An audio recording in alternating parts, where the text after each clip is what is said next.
தேவர்காரணி மண்ணே என்று தேவரை மட்டும் போட்டும் சமூகம் நம்ம சமூகம்.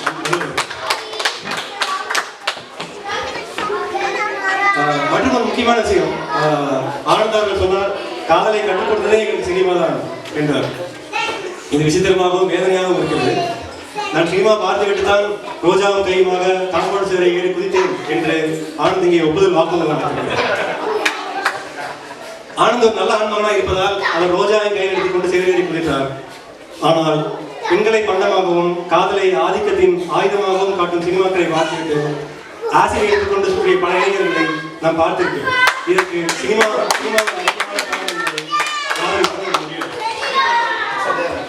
நியாயம் யாயும் யாராகியரோ எந்தையும் எந்தையும் எம்முறை கேளீர் என்று 2000 ஆண்டுகளுக்கு முன்பே சாதி மறுப்பு காதலை சொல்லி பேசிய தமிழ் சமூகத்தில் பிறந்துவிட்டு நான் சினிமாவை பார்த்துத்தான் காதலை கற்றுக்கொள்கிறேன் என்று நான் கூறுவது இது சினிமாவின் தோல்வி இல்லை, நம்ம சமூகத்தின் தோல்வியாகவே நான் பார்க்கிறேன்.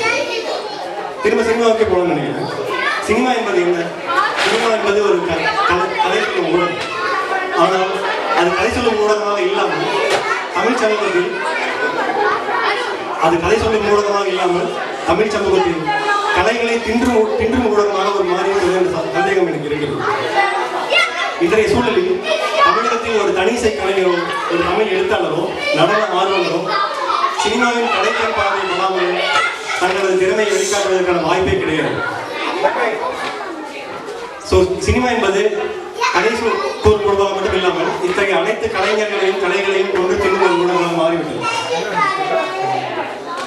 ஆனால் கடந்த 10 ஆண்டுகளில் சமூக வலைத்தளங்களின் நிலைமையை கொஞ்சம் மாற்றியிருக்கின்றன.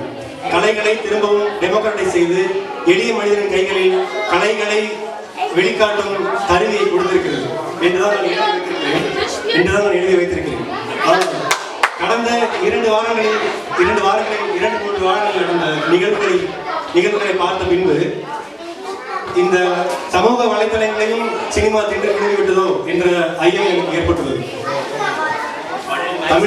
தமிழக அரசியல், தமிழக மக்களின் மனநிலை சினிமாவில் ஜெயிப்பவர்களின் மீது இருந்து கடந்த 20 ஆண்டுகளாக சற்றே திரும்பி வந்தது. ஆனால் தமிழகம் கடந்த 3 வாரங்களில் 50 வருடங்கள் பின்னோக்கி சென்று திரும்பவும் சினிமாவில் ஜெயித்தால் மட்டும்தான் தமிழகத்தில் ஜெயிக்க முடியும் என்ற நிலைமையை தமிழகம் நமக்கு கொடுத்திருக்கிறது. இதற்கு கைத்தட்ட இருக்கும் மக்கள் குறைவு என்பதற்கு ஏற்கனவே தெரிந்தாங்க.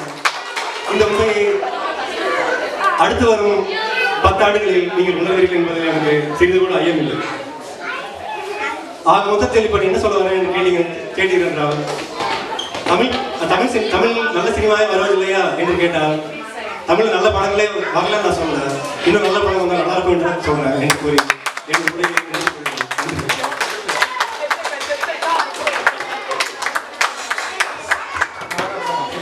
சினிமா சமுதாயத்துக்கு ஒண்ணுமே செய்யலைங்க.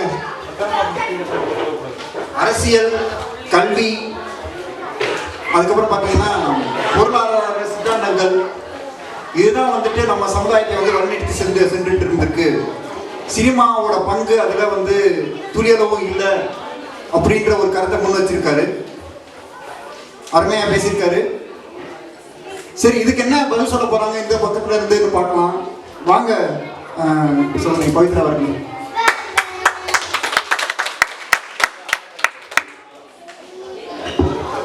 இந்த கூடியிருக்கும் ஆன்றோர்களுக்கும் சான்றோர்களுக்கும் குழந்தை செல்வங்களுக்கும் என் முதற்கண் வணக்கத்தை தெரிவித்துக் கொள்கிறேன். இப்போ வர எல்லா படங்களும் நல்ல படமா இருக்குன்னு பொய் சொல்ல நானும் விரும்பல. சில படங்கள் ஆக்கப்பூர்வமா இருக்குன்றதை நான் சொல்ல கடமைப்பட்டிருக்கேன். திரு கவின் அவர்கள் சொல்றாரு 50 வருஷமா திரைத்துறையினர் தான் அரசியல் ஆண்டுட்டு இருக்காங்கன்னு. இருந்த என்ன, அவங்க நல்ல நல்ல திட்டங்கள் கொண்டு வந்ததுனால மட்டும்தான் தமிழகம் மாநில அளவில் 2வது இடத்துல ஜிடிபி குரோத்ல இருக்காங்கன்னு நானும் சொல்றேன். இதுல மாற்று கருத்து இருக்குங்களா நடுவர் அவர்களே? இல்ல, நம்பினாங்க சோறுட்டாங்க, நம்பினாங்க. அது மட்டும் இல்ல, அவர் சொல்றாரு 10 படத்துல ஒரு படம் தான் நல்லா இருக்கான். நான் கேட்கிறேன், நீங்க ஏன் அந்த 9 படத்தையும் பார்த்து உங்க நேரத்தை செலவழிக்கிறீங்க? சிறந்த அந்த ஒரு நல்ல படத்தை பாருங்க, நல்ல கருத்துக்களை எடுத்துக்கோங்கன்னு தான் நாங்களும் சொல்ல வரோம். அது மட்டும் இல்லாம அப்போ இருந்த காலகட்டங்கள்ல ஒரு திரைப்படம் வந்ததுன்னா அதனோட விமர்சனங்கள் எல்லாமே செய்தித்தாள் மூலியமாவோ, விகடன், டாப் 10 மூவிஸ் இது மாதிரியான திரைப்படம் ஏகப்பட்ட தளங்கள் இருக்கு. ஓடிடி இருக்கு, நெட்ஃபிளிக்ஸ் இருக்கு, இன்னும் அதுல வந்துட்டு பேரண்டல் கண்ட்ரோல் இருக்கு, சைல்ட் கண்ட்ரோல் இருக்கு.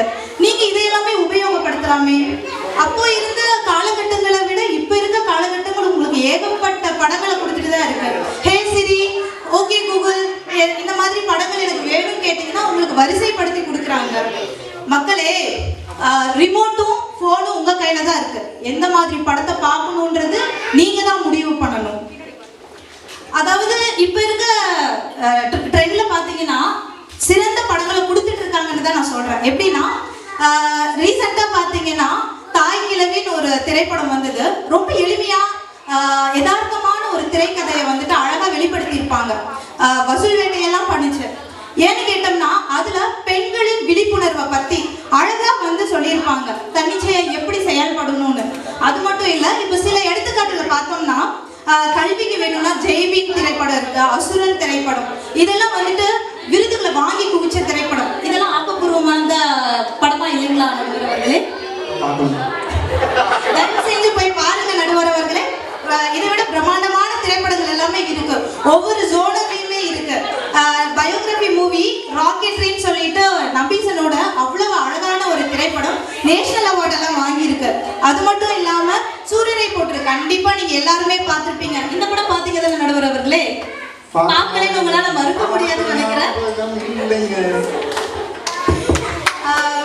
விவசாயம் சார்ந்த படம் பாத்தீங்கன்னா கடைசி விவசாயி. அரசியல் சார்ந்த படம் கண்டிப்பா முதல்வன், சர்க்கார், இதெல்லாம் யாருமே பார்க்காம இருந்திருக்க மாட்டீங்க. ஊழலுக்கு அழகா எடுத்து காமிச்ச படம் பாத்தீங்கன்னா சிவாஜி திரைப்படம், உறவுகளுக்கு மெய்யழகன்.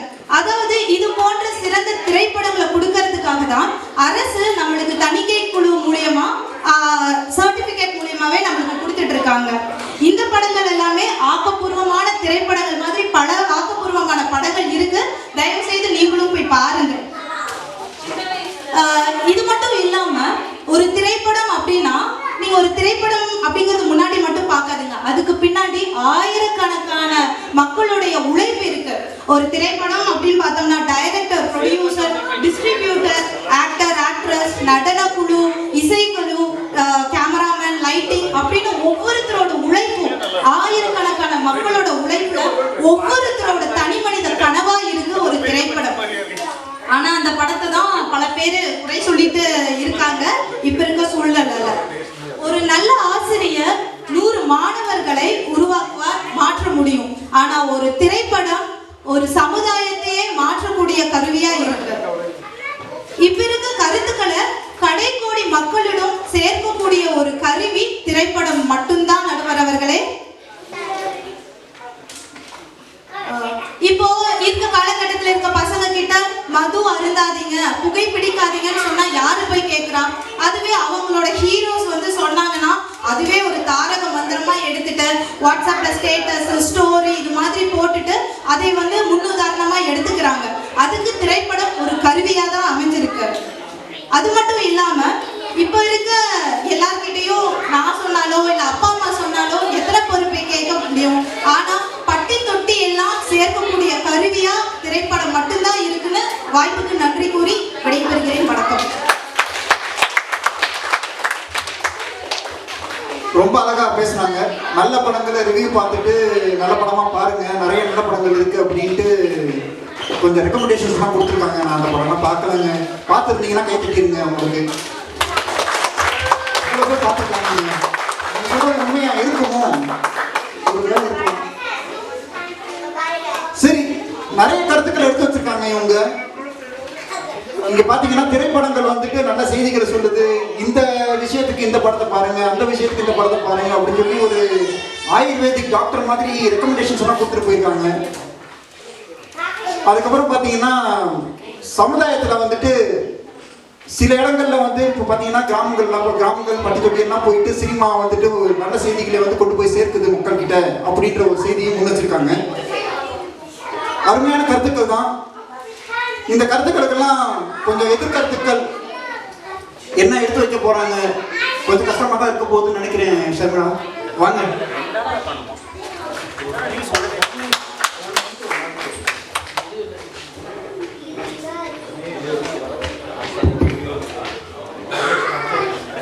எங்களின்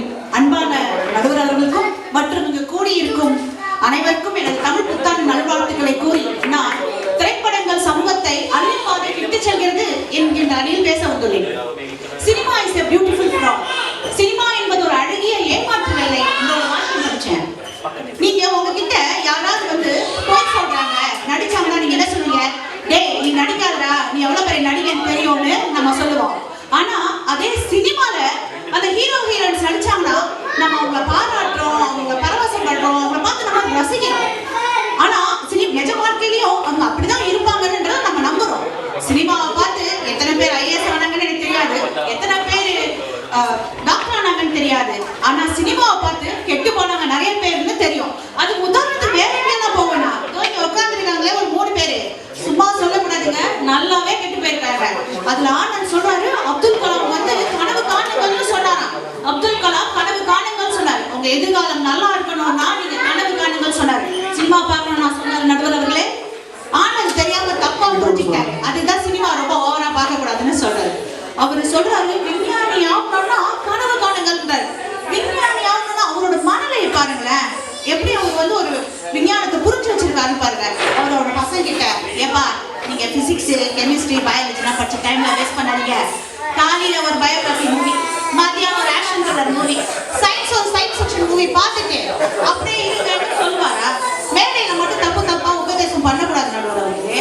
அப்புறம் அவர் சொல்றாரு, இந்த இளைஞர்கள்லாம் காதலுக்காக காம்பவுண்ட் சுவர் தாண்டி எகிரி குதிச்சு ஓடி வராங்களா? ஏன் அதை சினிமா பார்த்து தான் கத்துக்கிறாங்களா? நான் கேட்கிறேன், இதுக்கு முன்னாடி தான் யாரும் காதல் பண்ணது இல்லையா, இல்ல சங்ககால இலக்கியங்கள்ல தான் காதலை பற்றி பாடல் வரது இல்லையா? எனக்கு காதல் காவியங்கள் சொல்லும் போது ஒரு வரி ஞாபகம் வருது. அண்ணனும் நோக்கினான் அவளும் நோக்கினாள். மிதிலையில ராமரும் சீதையும் முதல்ல பார்த்த காட்சிய கம்பராமாயணத்துல அழகா வர்ணிச்சிருப்பார். இதை படித்த அந்த உண்மையான காதல்னா என்னன்னு புரிஞ்சுட்டு இருந்தாங்க.